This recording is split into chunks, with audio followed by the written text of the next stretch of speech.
This is Liberty Law Talk, part of Liberty Fund's online library of law and liberty. Your host is Liberty Fund Fellow Richard Reinsch. Our web address is libertylawsite.org, where you can subscribe, comment, find other episodes and links related to today's conversation. Our email address is lal@libertyfund.org.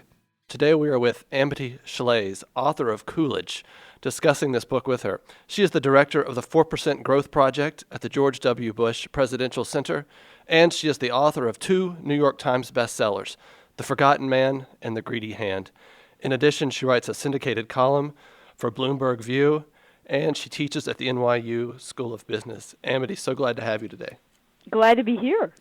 I wanted to read to you excerpt from page 7 of the book about Calvin Coolidge as a way of introducing, I think, your interest in him and why we need to read this book. So I just want to read it and let you talk. Getting to know Coolidge, I puzzled out the reasons for his obscurity. Our great presidential heroes have often been war leaders, generals, and commanders. That seems natural to us. The big personalities of some presidents have drawn attention, hostile or friendly. Lyndon Johnson, Franklin Roosevelt. There are plenty of personal events in Coolidge's life, many of them sad ones, but he was principally a man of work. Indeed, Coolidge was a rare kind of hero, a minimalist president, an economic general of budgeting and tax cuts.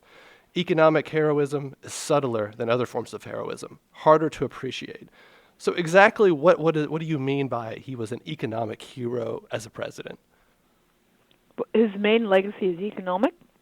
And his main work was economic. This sentence tries to get at attention. The attention is that we want our presidents to be heroes, and we conceive heroism as something usually having to do with war and horses, right, or guns, or tanks, or airplanes, something extremely high adrenaline, and with fighting, but with weapons. And Coolidge fought as hard as a general and planned as deftly as a general and did tactics and strategy in his economic campaign, which was to lower taxes and lower the budget. But we're just not used to that. We tend to think of economic people as green eye shades or losers, people who work for generals. But there is such a thing as an economic general, I believe, and Coolidge was it.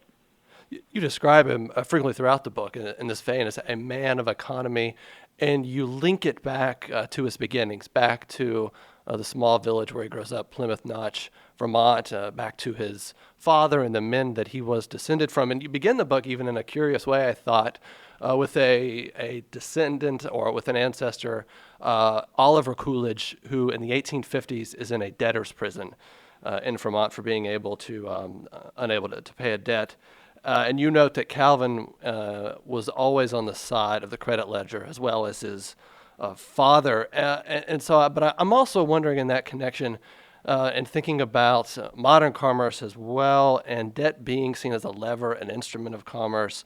And yet Coolidge's father, which is something that Calvin would have learned from him, is this notion of thrift, of almost extreme thrift, and finding the margins. And that seems to be what Calvin learns from his father, finding the margins for a way to make your living and live within that space.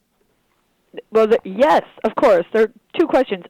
Yes, in Coolidge's life, debt was important. The reason that I began the book that way was that debt is the preoccupying issue of America and will be for years. This morning I saw on television an item, let's have subprime come back so people can get loans. Right now we believe, as you rightly say, Americans tend to believe that debt is good, it's a lever, and we've been taught that all our lives. The Coolidges had a profoundly different idea. They saw debt as a burden. Debt takes its toll is the first sentence about this early Coolidge, Oliver Coolidge. And that can also be true, and I wanted to be sure Americans remembered that and became through Calvin Coolidge familiar with the arguments for acknowledging that debt takes its toll. So the book is kind of it talks about economics through Coolidge's eyes, not through our own. I tried not to superimpose our economics upon him because got the impression, reading about the Coolidges and getting to know them, that their economics might have some utility for us if we allowed ourselves to study it. So there they were, the Coolidges, in this village where there wasn't much money. There isn't much money in agriculture. You might have wealth. You might have food, something to trade in kind, but you don't always have dollars, pennies. And the Coolidge village, Plymouth Notch, was like that. It was agricultural but struggling. And in the experience of debt was singed in the Coolidge memory for a number of reasons, partly because it was singed in the memory of all people in New England, a difficult place where it's dark and cold and there's not enough money, but also because there was this ancestor, Oliver Coolidge. We uncovered this material in researching Coolidge, who did go to jail due to a debt, and it was a bitter family fight about who was a better saver, as so often families have these fights. And Oliver was angry at a brother called Calvin, the direct ancestor of the president, who hadn't helped him sufficiently and to whom he had apparently lost some real estate. Perhaps he had given the real estate as collateral, who knows. But he wrote this curse in quatrains upon the house of Coolidge, "In your sins you shall sink and die." And it was about sanctimony and money. And this was my way of showing that money wasn't a secondary issue for Coolidge. This was the issue of his family, of his life, as far as he was concerned, of the country, reducing debt, turning the curse of debt to a blessing. I also note in the book, and looking back to the Vermont upbringing and how that shapes Calvin Coolidge, there's also the public service connection. There is a civic republicanism in the family. Calvin's father serves in numerous public offices, ranging from school board up the ledger. And this seems something that's just kind of grounded as well, that as well as one might manage your farm, run a small business, be involved in commerce, that you also play a part there in the public space. And I think as Calvin Coolidge, as he progresses and becomes a young lawyer in Massachusetts, he almost just kind of naturally drifts into public service and doesn't see it as odd or stepping out even. Oh, yes. Well, one of the things about New England is a lot of us don't think we're from there now. I'm in Texas recording this. We think of this, I'm from Chicago, I'm from, but in a sense we're all from New England because New England was where our country began. A lot of us perhaps passed through New England or the East Coast on our way west when our ancestors came here, or they started in New England. John Deere, for example, the tractor, right, was in Vermont and left in part because of money. And in a greater sense, even if we're from Latin America or Russia, we're from New England because we came to a country based upon the principles of New England long time ago. And so that became part of our national heritage. And the wonderful thing about this New England that Coolidge came from was how very civic it was. In Vermont, they have a thing called Town Meeting Day, which is the day the towns meet the small people, like selectmen, we've heard that phrase, local legislators, very local, and decide a few things together. And it's cold and muddy in Vermont in March. And so you want to imagine people coming with their carts to meet in a plain building and talk over what the snow tax should be. So in the Coolidge life cycle, his father was the local sheriff. He was the storekeeper. He was the tax collector. I did see a document, snow tax, that Coolidge's father, a sort of record, his ledger of what he was collecting money to pay for old lady who's staying with someone else. Very local democracy of the most wonderful kind. And Coolidge grew up in that. He handed out the popcorn, watching his father. He was shy, but he saw that men could speak. And in the entire Coolidge culture, there's a deep respect for local government. I think he said states were towns were airtight compartments of democracy upon which the rest is based. He didn't see it as a top-down America. In fact, he wanted Washington to be light upon the shoulders of the much more sturdy and important local governments. I want to get into, obviously, Coolidge's career in public service, particularly the presidency, but I wanted to ask you, and you note this in the book, is he's also a man of tragedies and also close run or almost failures. So he almost fails. You note this as a college student at Amherst. He's not particularly prepared socially, certainly smart enough, but educational background maybe not what it needed to be. He also struggles early on as a lawyer, then even as a state senator and a governor in the early going, finds it difficult to, I think, find his legs. And then almost doesn't even make Warren Harding's ticket in 1920, and he also deals with the loss of his mother early on, also his sister in high school, and then also his son dies in the White House, which is horrible. How does that shape the way we think about Coolidge and this, I think, extraordinary perseverance? I mean, finding his way even when the door seems almost shut.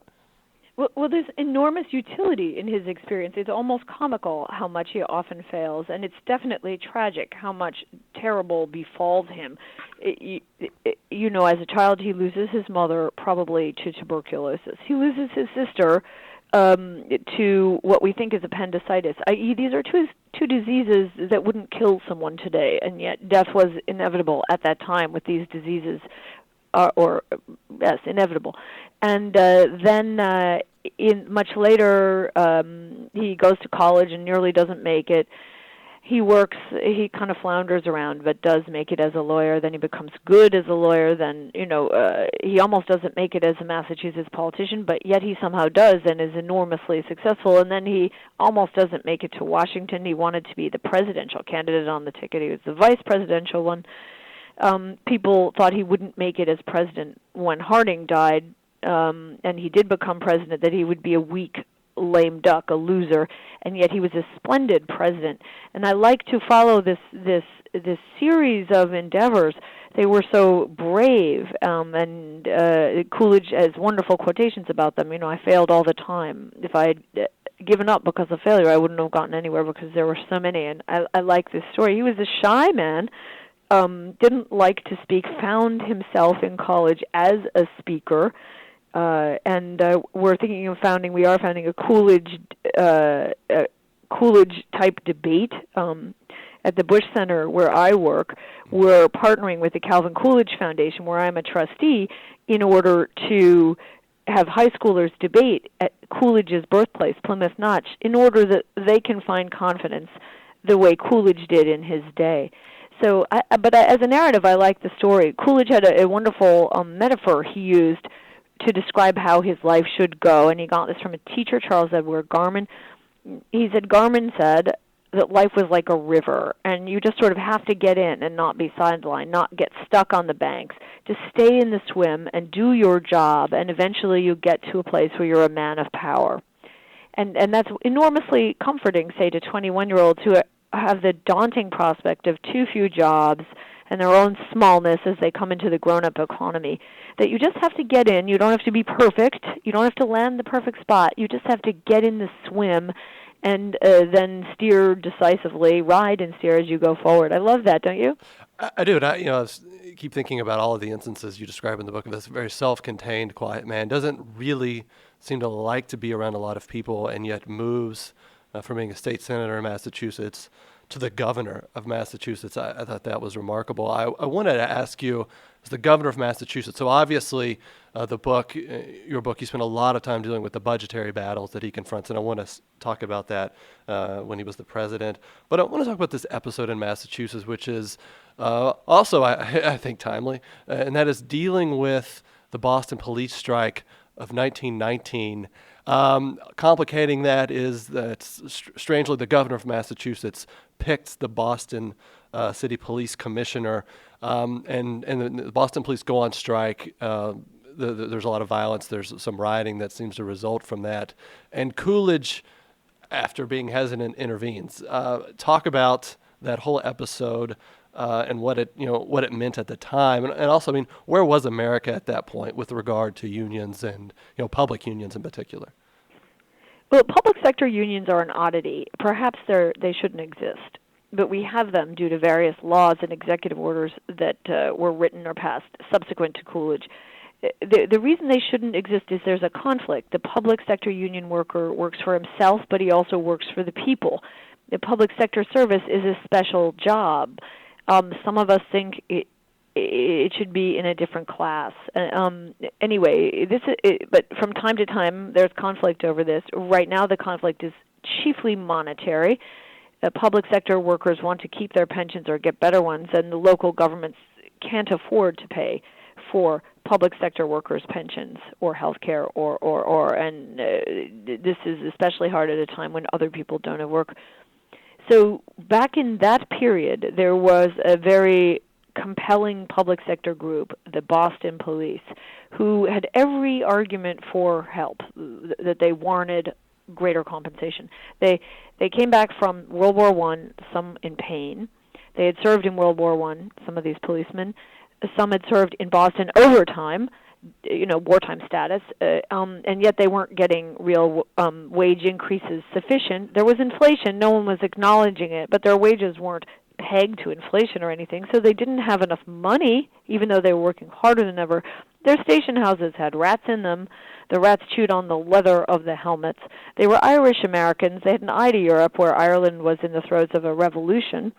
And they didn't want to be like the Wobblies, like the real radical party for labor in the U.S. They wanted to be reasonable, so they teamed up with the AFL, which is led by Wilson, the president's ally, Sam Gompers, and said, well, we'll join this union and we'll strike in a nice way and we'll give ample warning, and the government of Massachusetts will pay us a little bit more, and everyone knows we deserve this. Add to this that Coolidge, as governor, was famous for getting the Irish vote, and the policemen were Irish Americans. And an election was just a little bit away in November. This was September. And if he lost these constituents, he might lose his job as governor. So imagine that tension. Coolidge also had a reputation of conciliating. And Wilson did as well in the background, the president with the Washington police force, and so on. The policemen did strike. It was terrible. There was chaos. There were riots. People were hurt or killed. And the police commissioner reported to Coolidge, did fire them, and Coolidge did back them up. Oh, my God. Nobody knew what would happen. It was a terrible thing to do. Imagine policemen who, they rode, right, mounted policemen, and the horses loved them, like in the recent Budweiser commercial. And the horses whinnied upon the street when they saw their old policemen passing by whom they had served so long. They were separated. The Boston police were good people, so this is a tough decision, and they were fired. Coolidge said in a telegram to Gompers, quite famously, there is no right to strike against the public safety by anybody, anywhere, any time. Wow. Yeah. No right, anywhere? And why that mattered? For one, Coolidge, the governor of Massachusetts, upstaged the sitting president, Wilson. He drew a line where Wilson was afraid to. Wilson needed labor. It's, politically, Versailles Treaty and so on. Coolidge said, no, this can't be America post-war. It cannot, as terrible as it is. And Wilson then snapped to and said, Coolidge is right, basically, if you go back and look at Coolidge's comments and then Wilson's comments after the strike. So Coolidge won this terrible victory. The policemen were fired. What was the benefit of it? For the country. After that, public sector unions were less likely to disrupt public safety, be militant, and there was more of a sense of comity and more production in the U.S. in the 20s. Actually, union membership went down in the 20s. Wages went up. People got what they needed. Unemployment was low, but union membership abated. And that's a very important lesson for today. It was doubtless a lesson, too, for Ronald Reagan, who did a similarly disruptive, difficult thing when he fired the air traffic controllers, PATCO, who were jeopardizing public safety in a key area. In Reagan's day, nobody likes to fire people, especially nice people who work hard. It's just that militant tactics and public sector unions are questionable. And Coolidge made that clear, and the country breathed a sigh of relief. So this was a national story at the time. Huge national story. Little governor in Massachusetts who doesn't say much fires policemen who are nice. Oh, my God. So prior to this, what Coolidge would have been, prior to the police strike, he would have been just another governor, Massachusetts, or was he already rising to prominence? Just another governor. He was famous in the Republican Party because, as now, the Republican Party was terrified it would never win again because of the ethnic vote. There's new ethnicity. Would the ethnics, in the case of Massachusetts, it was Polish, Irish Americans, German. I'm noticing Polish and Irish a lot in the area where he was. He was in Western Mass.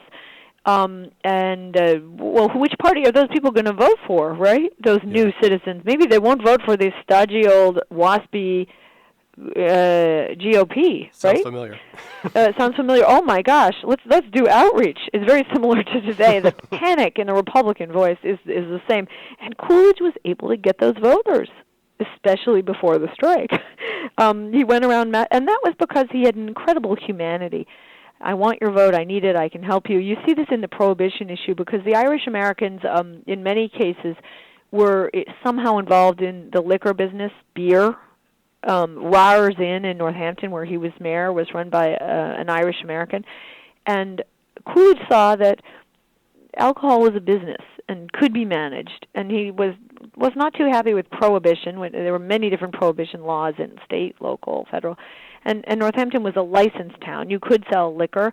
And he understood that sort of crusading extremists, the prohibition people, were like global warming or people today, or I don't know, the animal crusaders, right? They were very strong, could hurt commerce, and that maybe we should support the beer business. He was counsel to a beer business in his area in western Massachusetts at one point. Maybe we should support them. Maybe they're not revolutionists. It disrupts their they're settling into America for us to be too zealous about prohibition. So he had an enormous sensitivity to the needs of the immigrant individual. What he didn't like was the group. The group, yeah. And that's something that we just aren't able to even discern today. He distinguished between the individual immigrant, his friend and voter, and someone he must protect as a lawmaker, and the group. He abhorred groups and thought that wasn't American. I want to ask you a larger question about immigration, and particularly the pressure that he faced as the country started to impose quotas on immigration in the 1920s. I assume we can say the Boston police strike and maybe even this crossover appeal elevates him to Harding's attention and supports his being placed on the vice presidential slot in 1920. I want to ask you, during the Harding administration, confronts there's a large budgetary debt as well, owing from World War I. And so Coolidge kind of confronts as he sees as vice president what Harding does, and Harding we forget largely because we see him as a scandalized president, or in connection with the Teapot Dome scandal. But Harding also has these sorts of ideas that are very similar to Coolidge's, not nearly as I think extreme or thorough in prosecuting them, but yet Coolidge is a part of that administration. Then moving forward with Harding's death in 1923, he's put into the presidency, and he confronts an enormous situation, a $27 billion federal debt. Talk about how he decides to confront that, because I thought it was interesting. Andrew Mellon has the scientific taxation principle, which sounds eerily similar to supply-side tax cuts, and that's really what Coolidge fixates upon as a way both to revive commerce, to revive growth, but also even to allow revenues to stay steady or increase. Well, again, a situation similar to our own. The country has had upheaval. The debt is much larger than imagined. In their case, it was going towards $30 billion. They were used to a debt of $1 or $2 or $3 billion or something like that. The federal government got much bigger. Why? The federal government had recently entered new areas no one expected it to enter, such as it nationalized the railroad, then it denationalized it, but the railroad was a mess. It was watching as the stock market was shut down because of the war. What is the role of government? And they had very strong demands from workers for entitlements. Farmers sought a subsidy. They hadn't really had a big national subsidy before. Workers sought the bonus, which is basically a Social Security type pension program for vets. There were a lot of vets then, though. So incredible tension to spend, incredible disruption, hidden inflation like now. We're speaking in a period when the gas price keeps going up alarmingly and no one says what it is, which is inflation. And the modern response is, well, you have to be kind and gentle and reward these groups. Even Republicans say that, well, only kinder, gentler wins. That was the lesson drawn from the last year election. So astoundingly, Coolidge and Harding run on a ticket of no. We're going to say no, no, no. Harding and Coolidge, I should say, because Harding was the leader. We are not going to spend. We're going to cut, and we're going to keep cutting, not just the wartime end cuts, which the Wilson administration did, but more and more. We're going to cut like crazy. We're going to cut the government in half. Actually, you want to give Wilson credit. They're already starting to do that, right? And we're going to be sure the government is even smaller than that. And this is a question of temperament. Harding and Coolidge both had the idea of that there should be less uncertainty. Harding called for normalcy. That was his word. Coolidge actually said less uncertainty. That was how he put it. Sounds very familiar, just what we need. But Harding didn't have the temperament to say no, so he said no and did some very good no-saying sort of measures early on, such as passing and signing a budget law, the Budget and Accounting Act of 1921, turning unions down, cutting taxes, but he got tired of saying no. He loved his fellow brethren in the Senate. He had been a senator. He was a lovable guy. His father told a joke about him, which is politically revealing, so I'll tell it, though it's a little risque. He said it was a good thing Warren was not a girl, because if he were, he'd always be in the family way.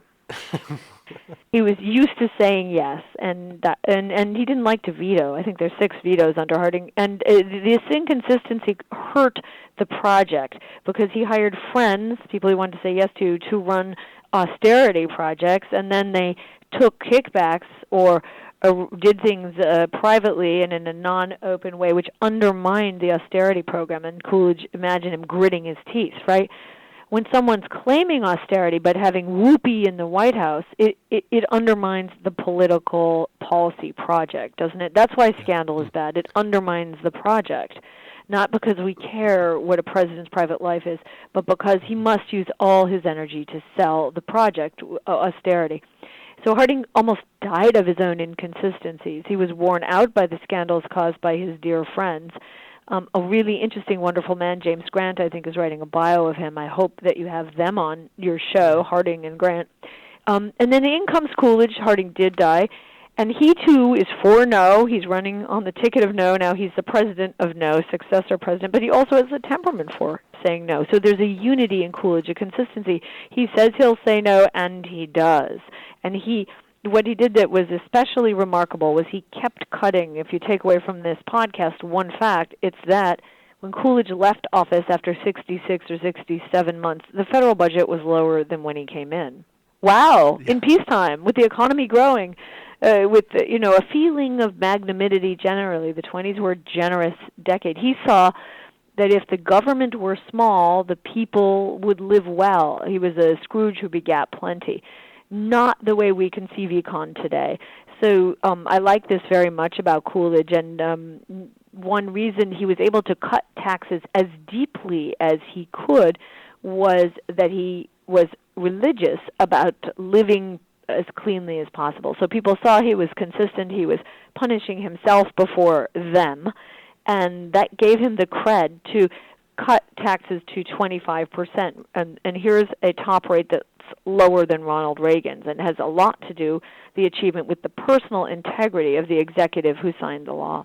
So, talk about this idea of the scientific taxation principle that Secretary Treasurer Mellon had, which he really sells Coolidge on. I don't think Coolidge really had the concept in mind. And I thought it was interesting in this regard. Mellon gets it from really commerce and from running his own businesses and playing around with rates and prices and seeing how consumers react, and kind of leads him to this idea about taxation or fiscal policy. Yes. I think this comes out of the reform movement, too. Okay. We want to give the reform movement, the progressive reform movement, credit. Let's have, the reform movement said, let's have clean government. There's some nice books about Theodore Roosevelt in New York government working on progressive reform. Let's be honest. Let's budget well. Let's not pay people off, right? Mm-hmm. And let's it's sort of a business school approach. Let's tax scientifically, social science, to get optimal result. So the phrase scientific taxation is around. As Mellon strictly conceived it, it was from experience. He saw with the toll road, if the toll was too high, the cars or the trains didn't come, right? Or in the railroad, more relevant to him, what's the freight charge? If you charge what the traffic will bear. If you charge too much, fewer trains come. If you charge low, well, maybe more trains come and you expand your business and you have more profit. It's the volume. It's that great trade-off we always acknowledge in business. You make it up on the volume. That's what supply-side economics is, making it up on the volume and accepted business practice. You lower the rate, but you have more action. And so they planned in scientific taxation, that was their definition, which is modern supply-side economics, to cut the rate to see if they could get more money. And they didn't know whether it would work. This is Mellon's experiment.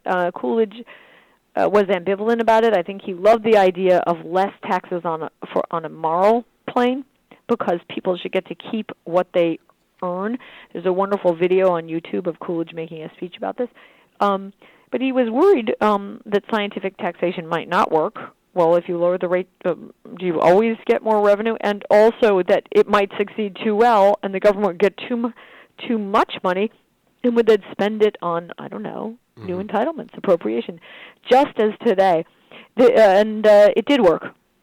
They got more money. Not only did they get more money, and you can go back in the charts and see it, the rich paid more taxes because the rich spent less time avoiding the high taxes and more time transacting. So it was a perfectly successful supply-side experiment. I want to talk about agricultural policy. I went back after reading your book and read was a 3,000-word signing statement, or not a signing statement, but a statement that he gave to the veto when he vetoed McNary-Haugen. And the McNary-Haugen, to me, seems remarkably similar to the Agricultural Adjustment Act of the New Deal in terms of supporting prices, regulating production, trying to, protect what is largely a sector that has become inefficient under contemporary conditions. With McNary-Haugen, would have been very difficult for Coolidge to veto because of the sheer number of Americans who were involved in farming, and yet his response seems to be something like, maybe it's time for a lot of people to go to the cities and leave the farm. We shouldn't just prop up this sector because a lot of people are doing it. And yet this also has a political cost, or a potential political cost, with regard to the western states that Republicans need and his party needs. And yet he does stand and veto the bill and never relents throughout his presidency on this policy. This is the wonderful. Thank you for reading that. That's amazing. This is wonderful economics by Coolidge, because what he's saying is maybe he's unmasking what the other side is saying. What the other side is saying, there are a lot of voters on the farm, and they need a reward. Therefore, we need agricultural subsidy. And where they work isn't bringing them enough money. And what Coolidge is saying is maybe those voters should move to the city. Maybe fewer people should be on the farm. And that sometimes when we have a great change in our economy, we go from farm to industry, we go from industry to high tech. There's movement. People change jobs, and that's in optimal economies, people move a lot. That's one of the great complaints about Europe, is that people weren't willing to move to where the jobs are or to new sectors. So he's sort of unmasking, questioning the economic premise. Farms don't need money. There are too many farmers. And he himself was from the farm, from being the operative preposition, right? I don't want to be in a place where everybody of talent left except my father. You hear him writing that to his father when he's younger. He saw Vermont needed to be left, as tragic as that was. The farm needed to be left because there was no future there. A highly modern view, just like our children today want to build suburbs on the moon. Maybe they're right? Build suburbs out west. He saw the potential of Arizona when he was just a young lawyer. The future's there. Maybe people need to move, and that's a modern and accurate economic perception, as rough as it is for people who stay, right? And he did reject subsidy for farm, and you want to remember the great personal cost there, or the personal connection. His father supervised a cheese factory. What is a cheese factory in a place like Vermont? It's an effort of expressing desperation. The farmers needed to get their protein, the milk, to the city. The train was not there. The road was too steep. Let's make somehow. There's not really much refrigeration yet. Our milk will spoil. Let's make a product, cheese, that has enough of a life, not so perishable, that it can get to the city where we can maybe sell some of it. Let's do it cooperatively to gain from the economy of scale. They worked so hard where he came from, the farmers, to survive. But instead of saying, let's help them, he said, well, farmers never have made much money. I don't suppose there's much we can do about it. That's hurting his own to say that, but he bravely did, and that's why we admire him. He stood for principle often over personal concern. So let me ask you a couple of questions I had on Coolidge and thinking of someone maybe more critical of him. One, I thought it was interesting with the Kellogg-Briand Pact. So this remarkably sober man seems to be throughout his life, and I wonder why he throws his support behind the multilateral treaty. I mean, I can see arguments for it after the carnage of World War One, but it does seem almost idealistic what they're trying to achieve there, and of course it proves unworkable as we know. The Kellogg-Briand Pact was a treaty to outlaw war. Yes. It was an international treaty, and it was remarkably idealistic. Yeah. Well, if we write a law that says we won't have war, then we won't. Well, one of the parties, one of the parties was Italy, and Italy was able to use a treaty like this to beat up Ethiopia, right? Yeah. It gives cover to bullies, such a treaty, because it says the U.S. will stand on sanctimony and principle and look away while you do your piggish thug work. Here, there, the other place. It's sort of an obstacle. But I tried in the book to convey it from Coolidge's point of view. Coolidge was not a neocon. He did not believe in U.S. entry into all markets. He tended to believe the U.S. presence abroad should start with the law. So the Ethiopian leader sends him a beautiful gold shield studded with precious gems, and this still exists at the Calvin Coolidge Memorial Foundation. And what did Coolidge send back? Several law books. And this principle we haven't rated too high, but I think it's worthy of reconsideration. And the main thing is this is a biography, not a modern book. He did. So in the chapter about this, about the Kellogg-Briand Pact, I focused on what he thought he was doing. He thought it couldn't do harm. He didn't believe the harm from Kellogg-Briand would be so great. And it might do good, because you start with education, and if governments and peoples learn about law and show the U.S. respects law, well, then they might do that more themselves. He was reacting to the arbitrary interventions of Theodore Roosevelt, another kind of Republican. Jump in, Theodore, right? Yeah. You remember, from the Coolidge point of view, I never found this document, but imagine what happened at Panama Canal. We told the Colombians to be Republicans and have a constitution like us, and sent them documents and law books, and then we got some of their friends to steal part of their country and looked away, that would be the Panama area, and make their own country and diss their whole structure of a republic because of our own political and economic interests to get the Panama Canal. Yes. And Coolidge praised the Panama Canal, but he saw the damage to Latin America through the U.S. hypocrisy very well. And I won't say he negotiated Latin America perfectly, far from it, but he was trying to move our reputation up by showing a respect for law and a respect for those peoples. He made a remarkable trip to Cuba that is chronicled at the end of this book. And goodwill and respect goes a long way when you can't have everything perfect. And you see the way the Cubans greeted him. And when you read this, you wonder, could Cuba have gone another way? Again, Coolidge himself was a failure in some respect in this area. He was for tariffs. Tariffs hurt Cuba. Cuba was in the sugar business. It's a heartbreaker. That's an area where he wasn't consistent. But I wanted to portray this in the book as he saw it. And this was an enormous diplomatic achievement, Kellogg-Briand. Coolidge, again, all through his life, he's comparing himself to Wilson and TR, and we need to do that. He succeeded where Wilson failed. He got a treaty through on Capitol Hill. Everyone endorsed this treaty. He also did some interesting delegation. Secretary of State Kellogg was mocked. Coolidge partnered with him and allowed him to lead. And Coolidge knew that you had to delegate to your cabinet member. He had done it with Mellon to get the tax laws through, and now he was doing it with Kellogg. So I tried in this book not to judge him, but to let him present his own story. Amity, I want to close with two questions. And I know, and this may be, one might be the kind of the reason why we don't learn about Coolidge, and that might be the standard progressive critique of Coolidge. So I want to ask you this question, and maybe more of maybe a pragmatic, even a conservative question about Coolidge. With regard to Coolidge's economics and Coolidge's, say, non-intervention policies, many would say that the growth of the 1920s wasn't real because of Coolidge's policies. He didn't understand the need of regulating an economy, how complex it became, that actually there needs to be some sort of superintendence. And also even in regard to the stock market and the run-up, he actually, you say, thought that a crash was coming, yet I mean, he would say, so why wouldn't he do something, regulate margin buying or something like that?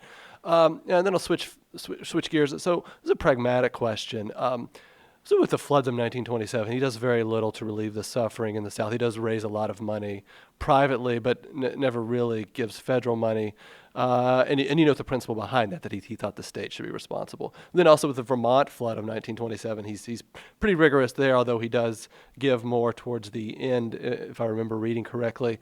So my question is, should he not have been more pragmatic, and in being more pragmatic have been able to stave off some of the things Coolidge does, and maybe Coolidge is able to do these things because a constituency has been created for various forms of relief from the federal government in various sectors?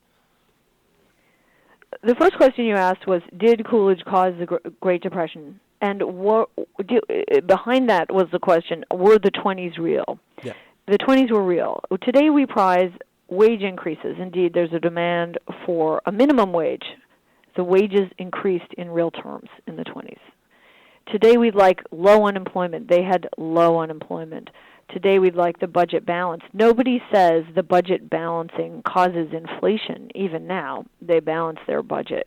So what he achieved was real. And then beyond that, today you hear in the strong discussion of investment a demand for productivity gains. In the data of the 20s, you see enormous productivity gains. That's the best kind of economic growth. Companies have new ideas how to make something faster. You want to think about the history of America. You know, if we make tools that enable us to work more efficiently, we have to work less, and we can count that by days. People used to work on Saturday. We got our Saturday in that period as a day off due to productivity gains. Henry Ford could give enormous raises because he could make more cars faster. Scientific business worked under Coolidge. So this depiction of it was all fluff and a lie is off. If you look, the stock market, the prices went too high, definitely way too high. Their stock market tripled. If ours tripled, 28,000, and then, oh my God, to 40,000, we would be concerned as well. But there's not much evidence of inflation in the rest of the economy. So you want to ask yourself why. At that time, the president was not in charge of the stock market. He isn't even now. Washington wasn't in charge. There was no SEC. Coolidge had seen a number of crashes in his lifetime where the market went down significantly, even by half, and had come back. A stock market crash, so here's another one of your implicit questions, does not necessitate an 11-year Great Depression, even a violent stock market crash. It's hard to pin the blame on the 20s, which were real, and it's hard to pin the blame on Coolidge. Some people like to see causality because one thing follows another. I really don't see it. The Republican Party generally failed by supporting tariffs. So Herbert Hoover, Coolidge's successor, was for tariffs and signed one that worsened the world crisis. Yes, Coolidge failed to see the light on tariffs, yes, in his lifetime. But even if he had been able to stop the stock market crash, I don't think Coolidge would have, because he saw that intervention was a bad precedent. And once he did it, there might be some good result in the short term, but not in the long term. Because the habit of intervention creates economic uncertainty. And we sort of see that now. In exchange for rapid intervention in 2008, we've traded away rapid recovery. So I could stop there and say that, or should I address the flood as well? No, feel free. And I think also, I mean, you've noted throughout the book, particularly as a younger man, his fascination almost with commerce, which I think kind of gives us the way of overall, his approach to this, that what good could actually come was through private voluntary transactions, which, rapidly he saw leading to greater progress and security for people around him. Well, how should we teach economics? I'm not sure we teach it right. So when I talk to college students, I say, well, macro, I'm not so sure anybody knows what they're doing. Mm-hmm. Macro doesn't necessarily make sense. It's definitely a flawed discipline. Micro is probably true. If you raise the prices, fewer people will buy, usually. If you lower the prices, more will buy. If you have price controls, you'll have a low price, but there'll be a shortage.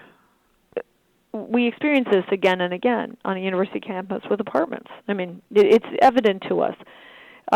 So Coolidge was someone who believed in micro and saw micro as so important. And our whole history of learning about the Great Depression, even in the 20s, has been emphasis monetary. Well, sometimes monetary can be wrong. They had another monetary system, the gold standard, in the 20s, and sometimes its emphasis upon it can be just too exaggerated. And we try to get out why the recovery isn't strong now, and one factor is uncertainty over contract. Where do we learn about that in college econ? Not enough. Nowhere. So what I liked about Coolidge is he showed us another economics. He learned economics differently. I came across a letter where he said, I want my son at Amherst to learn philosophy, which would include economics, kind of the way I did. And I would like us to go back and re-examine that, maybe teach some of that. The universities that we have are too mathy. Some of econ is about contract, not math. Where is the William Graham Sumner Chair at Yale? Where is the Coolidge Department at Amherst? Where is the Coolidge Department at our math departments across the nation? It's just not there. So this is our work. This is Coolidge's work, to restore his economics, to give it a place at the table. This is your host, Richard Greinch, and you have been listening to a podcast that can be found at libertylawsite.org, where you can subscribe, comment, and find other episodes and links related to today's conversation. Our email address is lal@libertyfund.org.